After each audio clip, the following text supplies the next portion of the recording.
Hello, everyone.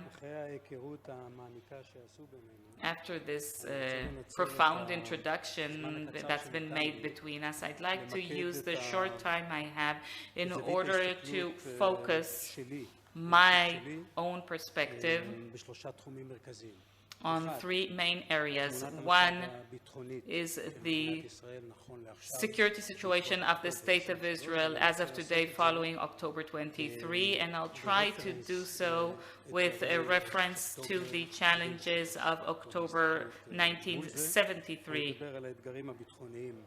I'm talking about the security challenges, the national challenges, and based on these two, what should we focus on as responses in order to establish the capabilities of the State of Israel as it faces these threats and these challenges? And I'd like to say that the first topic, the main topic, is to understand the depth of the problem we're currently facing. And it's not just knowing about it, it's understanding it. And if we don't really understand and internalize it, the chances that we will provide the right responses at the right time are quite slim. So I'm going to invest a bit more time in explaining that than the other items.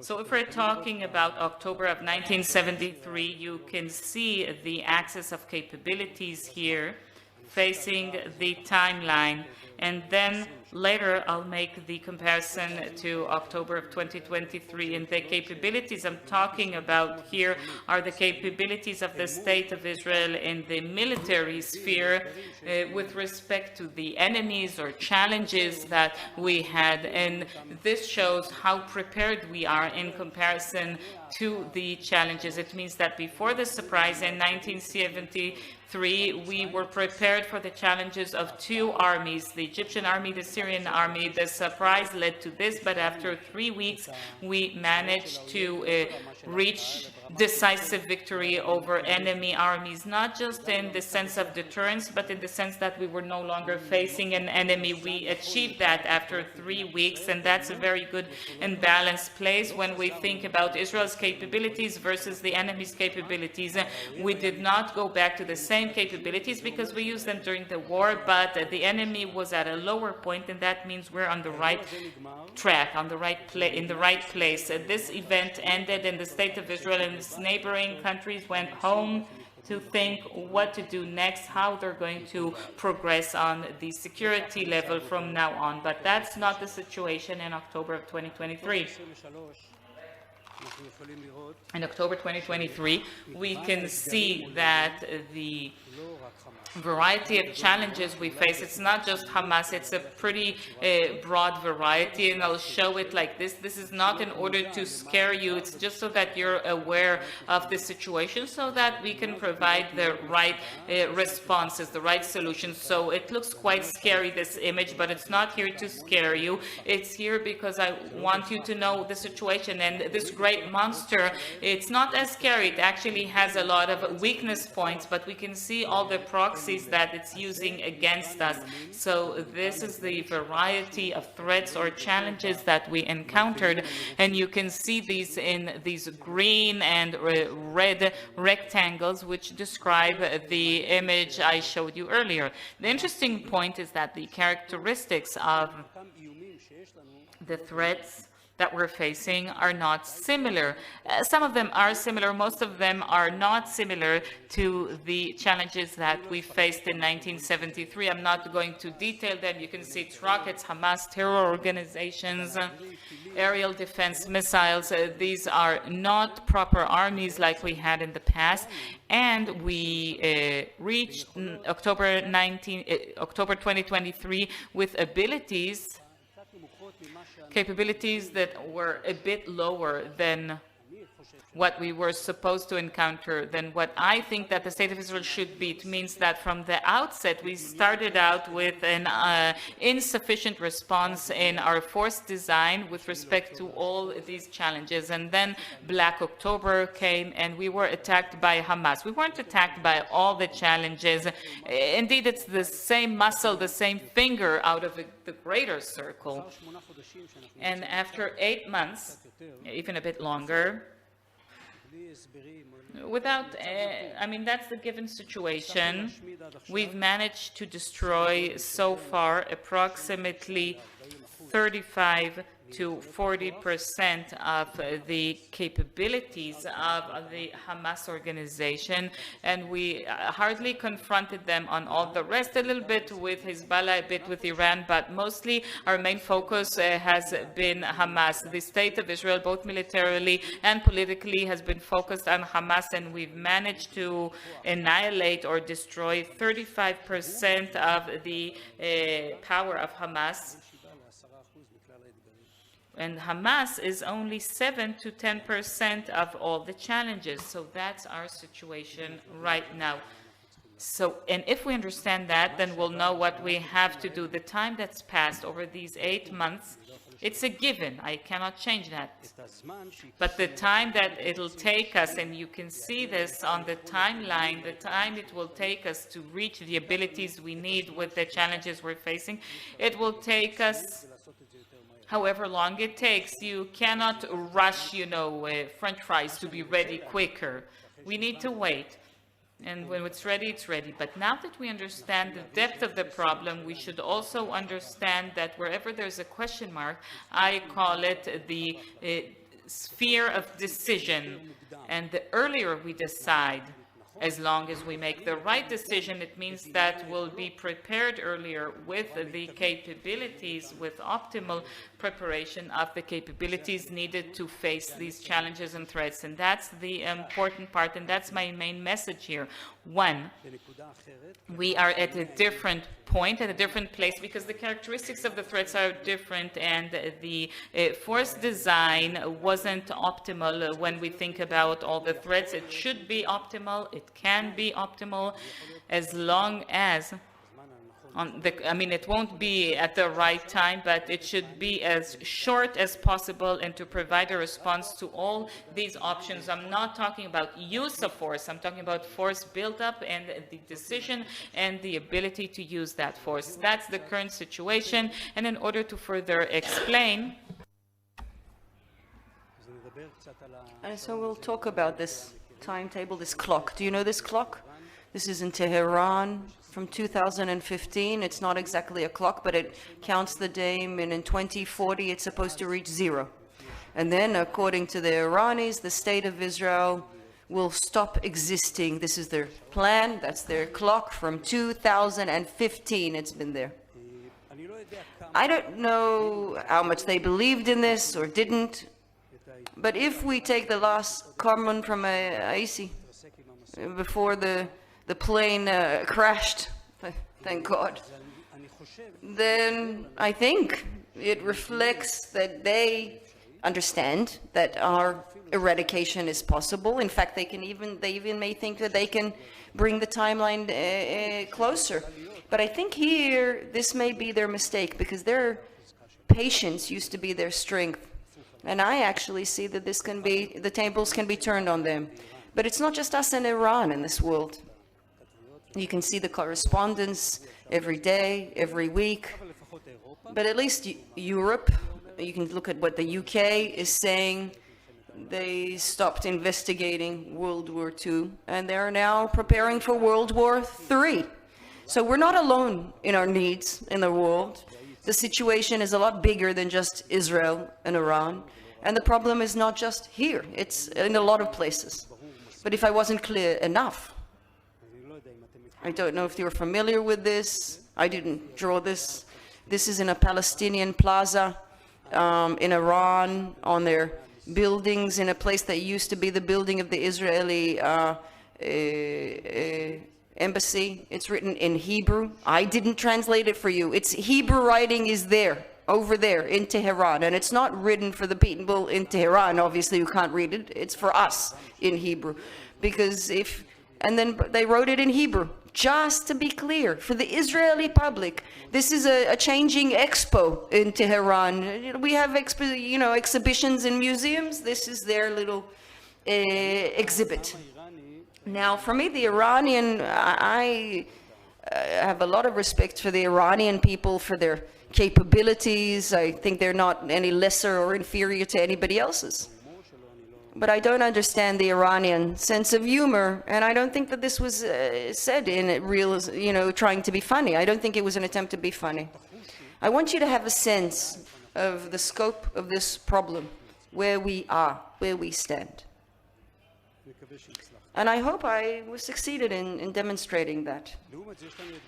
In contrast, we have operational national needs that are not directly related to, the 7th of October.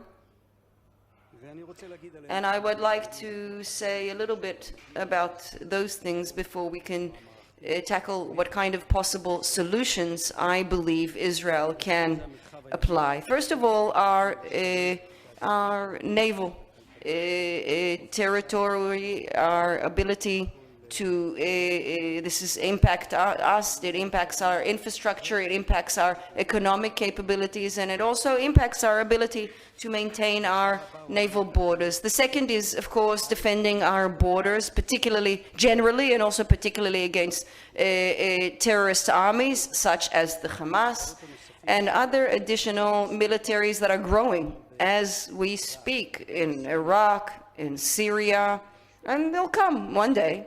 The Houthis as well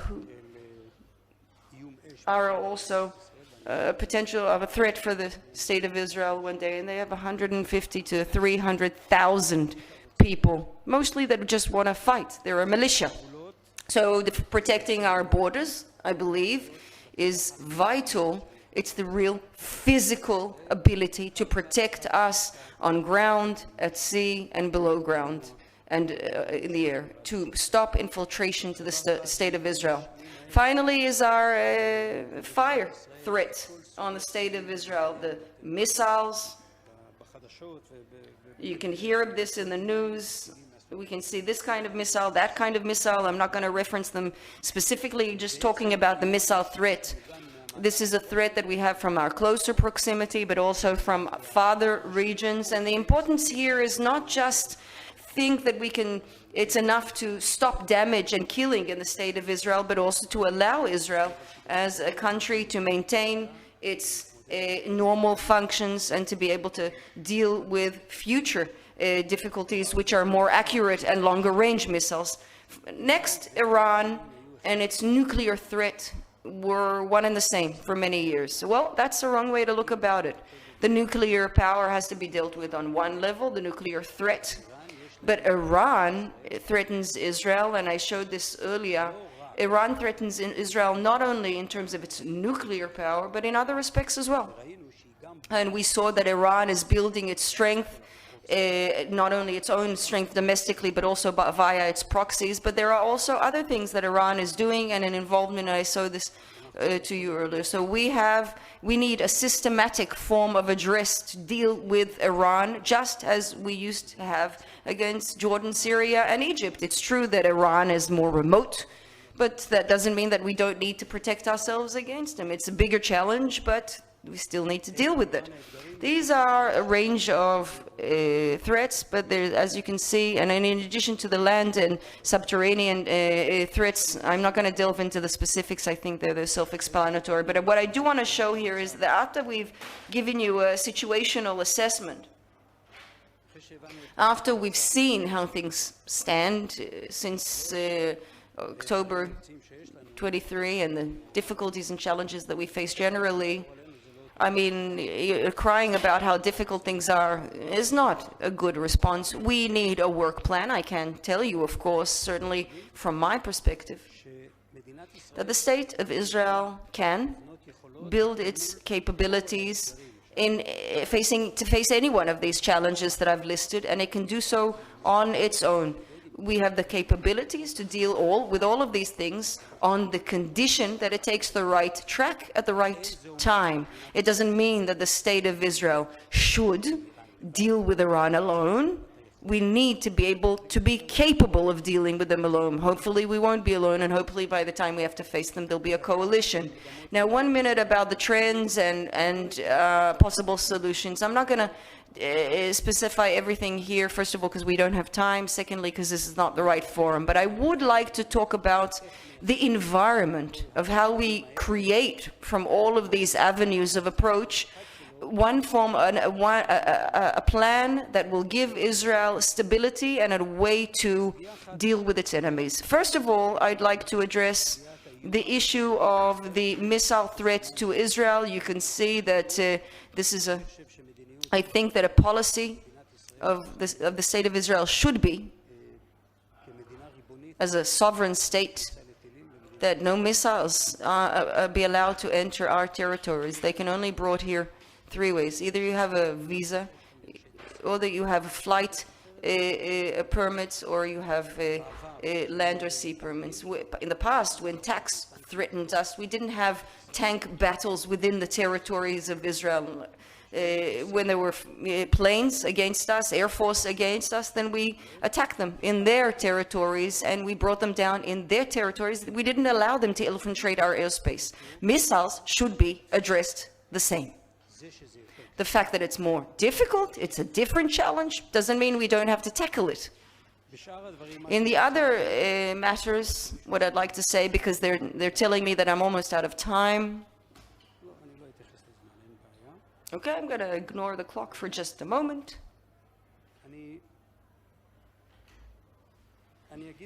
I would say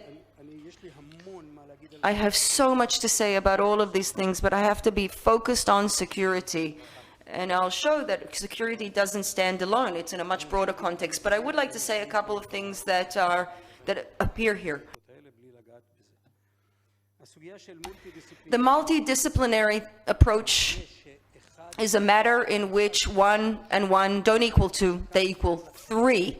I have to take all of the ranges of possibilities, air, land, and sea, and space, and we don't have the luxury of not using all of these battlefronts against our enemies.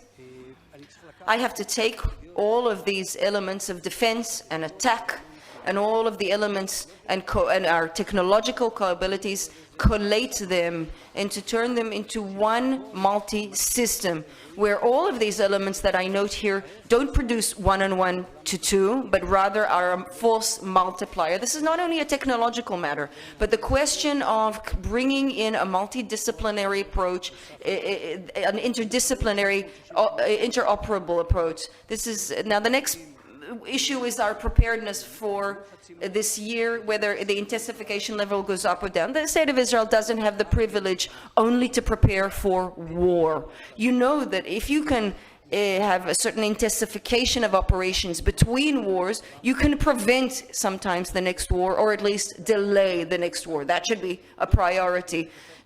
Dot and anti-dot, for those of you who are familiar with these terms, you remember Khaled Mashal.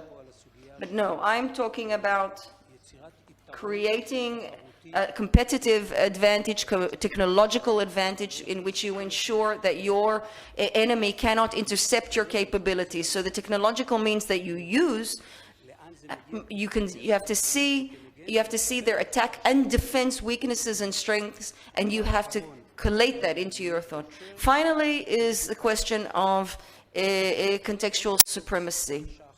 A chess player, for example, as a metaphor, can't believe that he or she is going to win checkers against a checkers master. That's the asymmetry that I'm talking about. The fact that you're smarter or better in chess doesn't necessarily give you an advantage in another game, which may pose a particular challenge. And if terrorist organizations are attacking us and not organized militaries, then we need to have the capabilities to fight terrorist organizations. We have to maintain that supremacy. If we don't maintain supremacy, that obviously somebody will come against us who will vanquish us. And it cannot be that the state of Israel does not maintain its security superiority against the multitude of threats against us. I believe that all of this is possible, technologically speaking, economically, and in terms of human capital. This is all possible in Israel. We don't have the time to delve into all of the specifics. You have to believe me that I would like to explain it.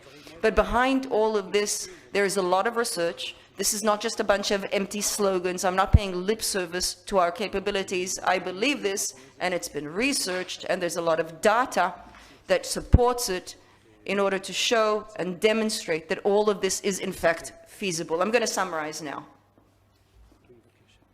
I'm being asked to conclude. So we talked about the situational assessment and the challenges and which directions as a system we can take.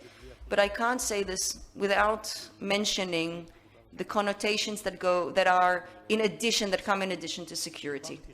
Because security doesn't stand alone. We only looked at the right side of my little table, but I think the state of Israel, if we look, also has to have not only military might, meaning the ability, the operational ability, but without this envelope of global status, of regional status, and the most important thing that I didn't even mention, which is the internal or domestic resilience of Israel, without that, we are nothing. And without all three, without military might, global status, and our own internal stability, you will not succeed. Thank you very much.